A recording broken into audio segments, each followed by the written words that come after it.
irmãos e minhas irmãs, paz e bem. Nós continuamos o nosso capítulo 6 do Evangelho de São João, aonde recordamos se encontra neste Evangelho o discurso eucarístico de Jesus. Nos Evangelhos sinóticos, esse discurso eucarístico se encontra na última ceia. Em João, é este que é o maior capítulo da Bíblia.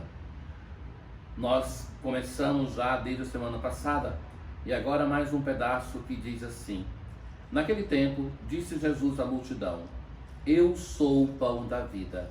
Quem vem a mim não terá mais fome, e quem crê em mim nunca mais terá sede.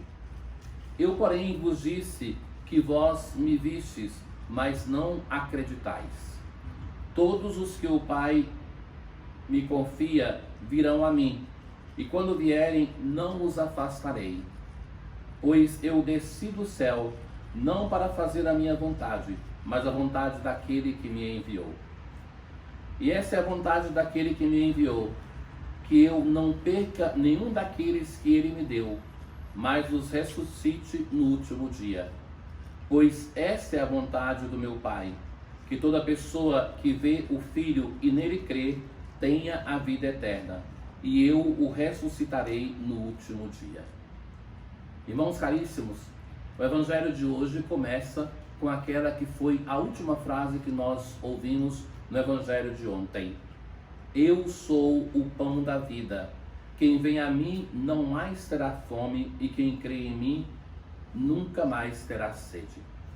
Existe uma passagem do livro do Eclesiástico em que a sabedoria vai dizer assim: quem me come ainda vai ter fome, quem me bebe ainda vai ter sede. Para sinalizar que quem experimenta essa sabedoria ainda fica no desejo de experimentar ainda mais. A expressão de Jesus, e recordemos que Jesus é uma pessoa que conhece bem o Antigo Testamento. Então, a expressão de Jesus, ele é uma continuação daquilo que se diz do Antigo Testamento. Então, ela tem o seu complemento na boca de Jesus. Se a sabedoria deixava o desejo de experimentar ainda mais, Jesus vai dizer assim: aquele que come da minha carne, ele não vai mais ter fome. Aquele que bebe não vai mais ter sede. Eu sou o pão da vida. O discurso ainda, e isso é interessante estarmos atentos, porque facilmente quando nós lemos este capítulo, nós queremos já um discurso sobre a Eucaristia já do primeiro versículo. Jesus está falando ainda da sua pessoa. É ele que, assimilado por nós, nos sacia plenamente. Não vamos mais ter fome, não vamos mais ter sede. Mas qual a consequência dessa interação, dessa unidade de vida com o Senhor? É fazer a experiência de vida nova.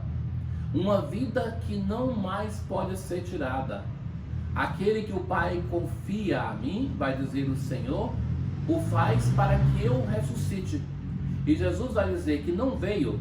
Então, a expressão que é insistente no Evangelho de João é falar da proveniência divina de Jesus. Ele veio para cumprir a vontade do Pai. E veio da onde? Então, a afirmação daquilo que está no prólogo do Evangelho de São João.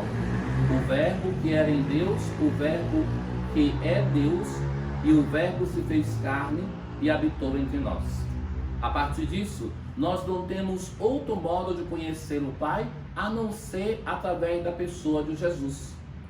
Então, a encarnação, ela tem uma função que é aquela de que, através da pessoa do Verbo encarnado, Jesus, nós possamos realmente conhecer quem é Deus. No prólogo, João vai dizer assim: Deus ninguém mais jamais viu, mas propriamente o Filho de Deus, o Verbo encarnado, nos revelou quem é Deus. Nós não temos nenhum outro modo de conhecer Deus a não ser pela plenitude da revelação que é o seu Filho, pelo fato da sua encarnação. E assim, Essa para nós é a diferença cristã. Se nós nos perguntarmos assim, mas afinal de contas, qual é a diversidade, a diferença que existe entre nós cristãos e outras religiões? Porque outras religiões, ainda aquelas que são monoteístas, que creem no nosso mesmo Deus, se nós pensarmos o povo de Israel ou o Islã, eles não têm a fé em Jesus. E Jesus para nós, na sua humanidade, nos revela quem é o nosso Deus. Queremos saber como Deus é, como Deus age, como Deus ama, como Deus pensa. Olhemos para a pessoa de Jesus. Mas essa encarnação, ela pode fazer fruto na nossa vida a partir da experiência que nós fazemos de aceitar nosso Deus como pão, o pão da vida. O que é o pão? O pão é aquele alimento que se desfaz para que nós possamos receber a vida. Então a imagem que Jesus usa é essa, daquela pessoa que se doa para a nossa salvação, daquela pessoa que por amor a nós vem ao nosso encontro, se doa plenamente. Essa doação nós vemos claramente na cruz, o mistério da paixão e da morte do Senhor, mas é essa doação que está presente na sua encarnação, é essa doação que nós vemos presente na Eucaristia. Fundamentalmente nesses três mistérios, da encarnação, da Eucaristia e da cruz, nós vemos um Deus que abandona o seu poder e a sua glória por amor a nós, vem ao encontro da nossa humanidade. Diga-se que são esses três mistérios que tocaram profundamente a espiritualidade do nosso padroeiro São Francisco, que via nisso a doação de Deus com amor sem medida.